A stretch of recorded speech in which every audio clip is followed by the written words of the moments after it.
गांव में हर तरफ कहत की सूरत हाल पैदा हो चुकी थी। ऐसा लगता नहीं था कि अब इस गांव में ज्यादा दिन रखना मुनासिब होगा। काम की तलाश में बाहर किसी दूसरे गांव जाना ही पड़ेगा। लगता है अब मुझे काम की तलाश में दूसरे गांव जाना ही पड़ेगा। अमीन काम की तलाश में दूसरे गांव की तरफ निकल पड़ता है। चलते चलते वो नौरपुर गांव पहुंच जाता है।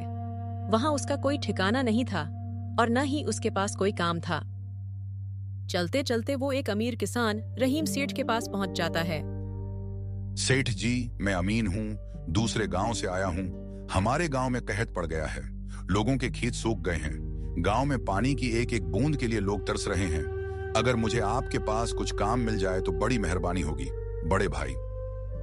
अरे अरे, लगता है तुम्हारी हालत बहुत खराब हो गई है। ठीक है, मेरे पास एक काम तो है, लेकिन लगता नहीं कि तुम वो कर पाओगे। सेठ जी, आप फिक्र ना करें। आप मुझे कोई भी काम दे सकते हैं। मैं पूरी मेहनत और ईमानदारी से करूंगा। अच्छा ठीक है अमीन, कान खोल कर सुन लो। मेरे पास 50 गायें और 50 भैंसें हैं। तुम्हें रोज इन जानवरों का गोबर साफ करना होगा। सुबह शाम उन्हें चारा और पानी देना होगा। महीने के आखिर में तुम्हें 200 रुपए मिलेंगे। और हाँ, 2 वक्त का खाना हमारी तरफ से मुफ्त दिया जाएगा। बोलो, क्या तुम ये काम कर पाओगे? अरे बाप रे, 50 गायें और 50 भैंसें संभालना आसान काम नहीं। मगर मैं कुछ और कर भी तो नहीं सकता, और ऊपर से 2 वक्त का खाना भी मिलेगा। ठीक है सेठ जी, मैं ये काम कर लूंगा, मगर एक दरख्वास्त है। हाँ बोलो अमीन, क्या बात है? अगर आपको मसला ना हो तो क्या मैं गौशाला में गायों के साथ रह सकता हूँ? मैं उस गांव में नया हूँ, मेरा कोई ठिकाना नहीं है। रहीम सेठ कुछ देर सोचते हैं, अमीन को ऊपर से नीचे तक देखते हैं, फिर कहते हैं, ठीक है अमीन, तुम गौशाला में रह सकते हो। बहुत शुक्रिया सेठ जी। तब से अमीन गौशाला में रहकर अपना काम करने लगा। वो रोज जल्दी उठता, गायों और भैंसों का गोबर साफ करता, उन्हें चारा देता और वक्त पर पानी पिलाता। वो हर रोज अपना काम ईमानदारी और पूरी मेहनत से करता था। रहीम सेठ को भी अमीन का काम बहुत पसंद आने लगा, क्योंकि वो सफाई से काम करता था।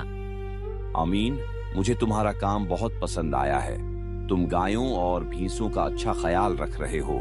दूध की मिकदार भी बढ़ गई है, इसलिए आज से तुम्हारी तनख्वाह 400 रुपए। आपका बहुत बहुत शुक्रिया सेठ जी। कुछ दिन उसी तरह गुजरते हैं। अमीन ईमानदारी से काम करता रहता है। आहिस्ता आहिस्ता उसके पास अच्छे खासे पैसे जमा हो जाते हैं। वो अपने लिए एक छोटी सी रहने के काबिल कटिया बनवा लेता है।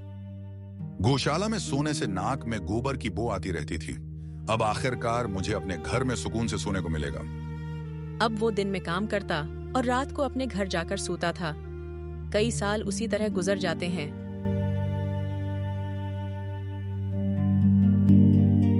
सेठ जी, आजकल गांव में चोरी बहुत बढ़ गई है। मैंने कुछ पैसे घर में रखे हैं। डर लगता है कहीं चोरी ना हो जाए। तुम ठीक कह रहे हो। ऐसे वक्त में एक ही जगह महफूज है, मुल्क साहब का घर। वो ईमानदार और दियानतदार मशहूर हैं। अच्छा, तो मैं आज ही उनसे मिलता हूँ।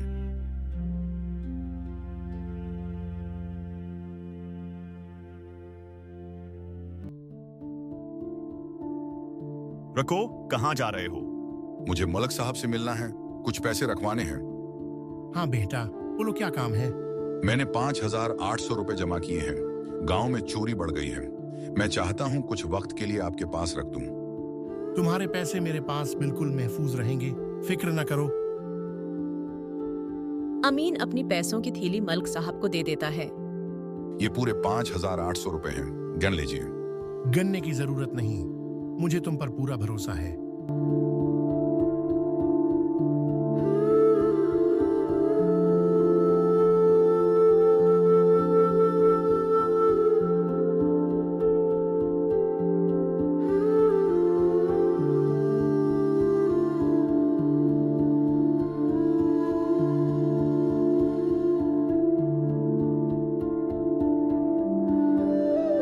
मलिक साहब, मैं अपने 5,800 रुपए लेने आया हूँ। मैंने पहचाना नहीं, कौन हो तुम?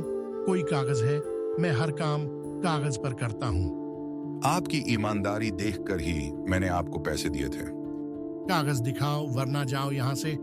जब अमीन गड़गड़ाने लगा तो मलिक साहब ने अपने आदमियों को बुलाकर उसे मारने का हुक्म दिया। उसे मारो जब तक बेहोश ना हो जाए।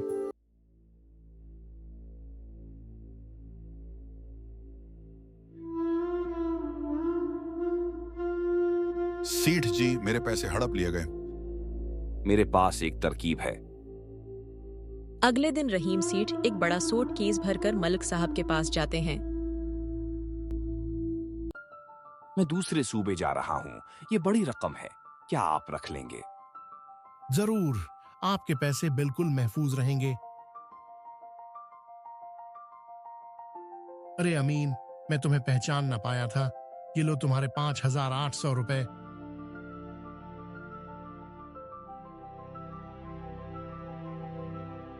मालिक, बाहर जाने की जरूरत नहीं, ताजिर खुद यहाँ आ रहे हैं। अच्छा, तो फिर ये रकम वापस ले जाता हूँ। वो सूट केस लेकर चले जाते हैं। मलिक साहब का लालच इन पर भारी पड़ गया। न बड़ी रकम मिली और न ही वो अमीन के पैसे हड़प कर सके। जो शख्स इन मेहनत और ईमानदारी से कमाता है, अल्लाह उसका बुरा नहीं होने देता, और जो हराम की कमाई खाता है उसका इंजाम कभी अच्छा नहीं होता।